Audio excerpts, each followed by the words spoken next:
Made in China. هنون نکردم من خاطراتو فراموش، اگه ببینمت نمیگیرم در آغوش. بزا برو نیا سمت اقیانوسم، غرق میشی توم دیگه پر کابوسم. نشستی نگاه میکنی به خونه کف اتاق که از تله عشقم دور پات پیچیده.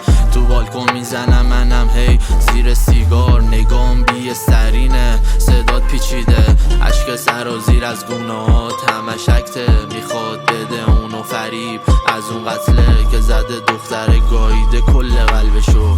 میاد توی ذهنش همش قبلشو، دیگه نمیتونی کنی اعتماد به حسم، چون نمیتونی قبولش کنی مال توه.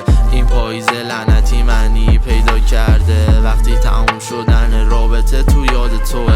ولی میشناسم منو فکرای تو سر تو، ولی چه فایده نیستم من تو سر تو. دیگه ندارم به خودمم اعتمادی که بگم بیا صفه چسبم تن تو. من بلد نبودم بگم وقتی برام میرقصی چقدر میشم من مات و مبهوت. من بلد نبودم بگم چقدر بی نقصی، هی گیر میدادم برعکس میکردمت محدود. اشک سرازیر از گونه ها همش اکته، میخواد بده اونو فریب از اون قتله که زده دختر گاییده کل قلبشو.